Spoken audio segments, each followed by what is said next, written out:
تین آج بیان سننے کے لیے آئے ہیں. آج سے عزم کریں کہ ہم نے روزانہ کم سے کم 100 مرتبہ صبح اور 100 مرتبہ شام لا الہ الا اللہ کا ورد کرنا ہے. اچھا، ذکر میں اصل یہ ہے کہ آہستہ آواز سے کیا جائے.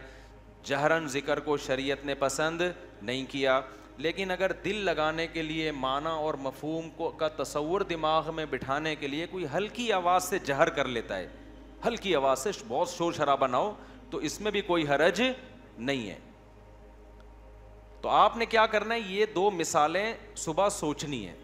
صبح کے وقت کر لیں اور شام کے وقت کر لیں. بیٹھیں قبلہ رخ ہو کے، 10 دفعہ استغفار اپنے گناہوں کو یاد کر کے، 10 دفعہ درود شریف پڑھ لیا. اس کے بعد ہلکی آواز میں لا الہ، مزے لے لے کے ذکر کرنا ہے، ٹرخانا نہیں ہے. 100 دفعہ نہیں ہو رہا نا، 50 دفعہ کر لو.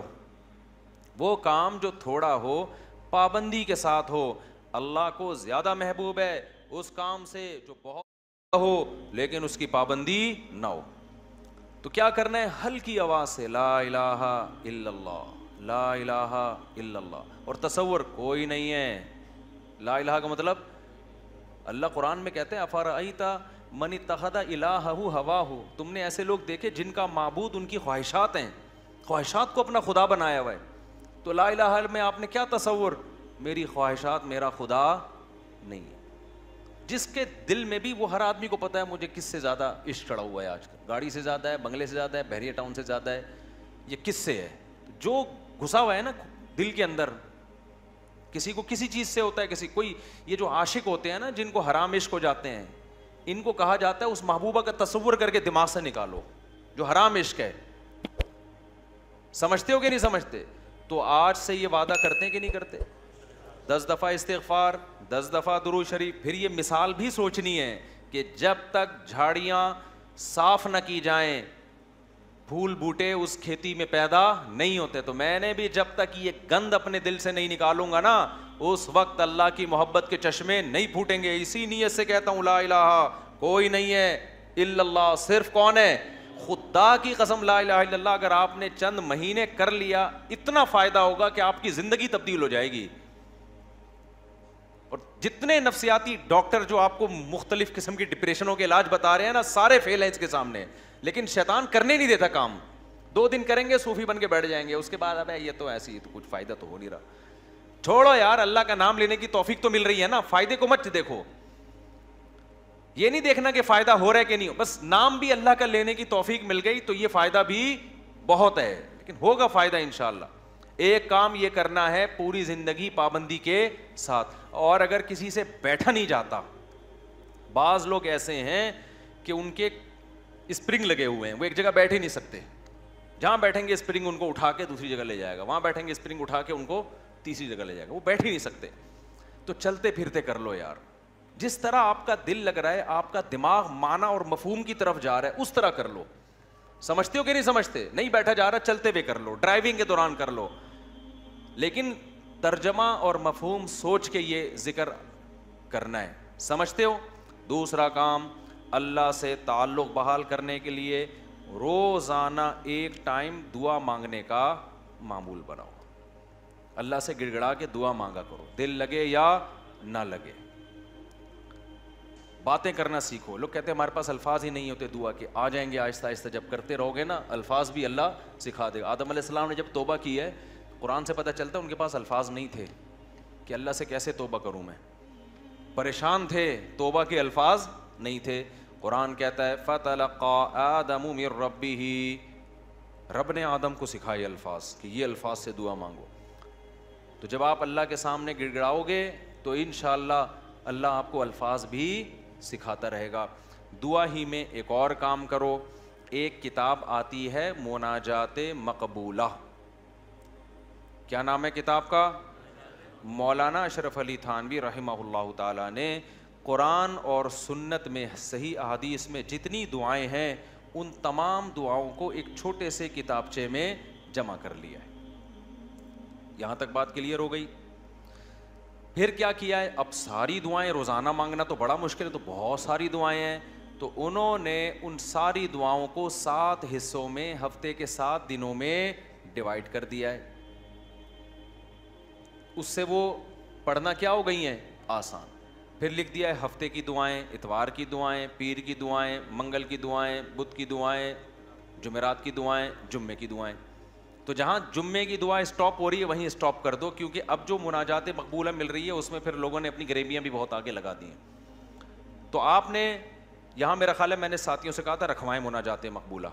یہ کوئی بزنس نہیں ہے، پتہ چلا مفتی صاحب منجن بیچ رہے ہیں اپنی کتابیں بیچ کے بغیر پروفٹ کے. یہاں میرا خیال ہے مل جائیں گے. بھائی تو میں نے بولا تھا سب کے لیے لے کر آؤ. بس یہ تو اللہ ان سب کو ہدایت دے.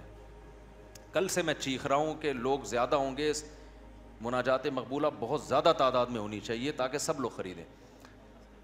جی چلیں آپ یہاں 150 ہوں گے اعتکاف والوں کے لیے، لیکن کسی کو فری پھوکٹ میں نہیں دینا ہے.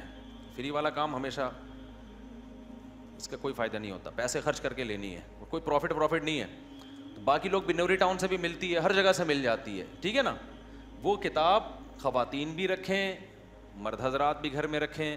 اس سے فائدہ کیا ہوگا؟ ویسے الگ سے بھی دعا ہاتھ اٹھا کے اخپل طریقے سے مانگیں، رٹے رٹائے الفاظ نہ ہو، آپ کے اپنے الفاظ ہوں.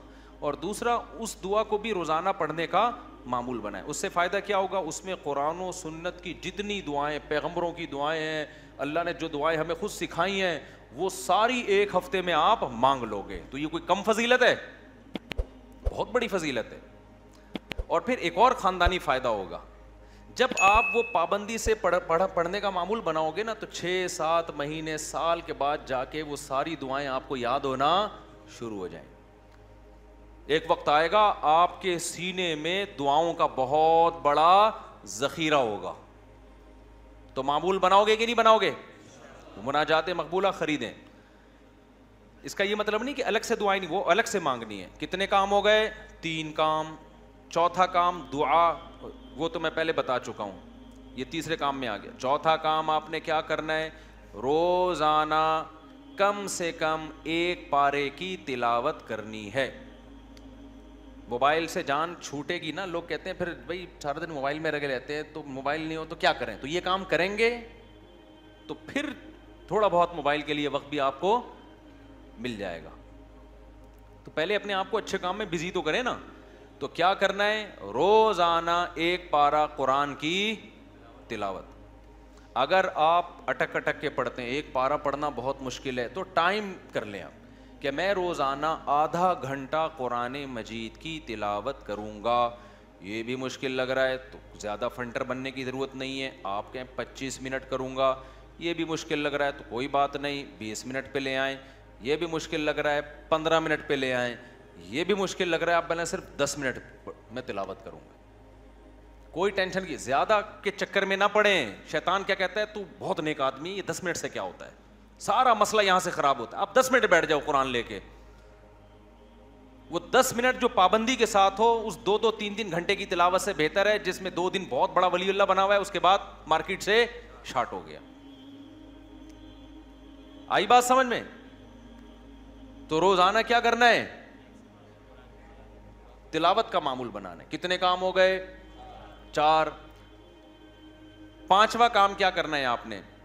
دیکھو قرآن میں تہجد کی اتنی زیادہ فضیلت اللہ نے بیان کی ہے نا کہ ایسا لگتا ہے کہ جو جنت میں جائیں گے وہ تہجد تو پڑھتے ہی ہوں گے لازمی. یعنی قرآن سے ایسا لگتا ہے، کہیں بھی ایسا نہیں ہے کہ جنتیوں کی صفت بیان کی اور تہجد کا اس میں تذکرہ نہ ہو. تو ہمت کر کے نا رات کو 2 سے 4 رکعتیں کم از کم پڑھنے کا معمول بنا لو. اور اس 4 اور جو دعا کرو گے نا وہ اسی 4 رکعتوں کے بعد، وہ جو ایک معمول میں نے بتایا نا دعا کا، کیونکہ سب سے زیادہ قبولیت کا وقت کون سا ہے؟ رات کا آخری.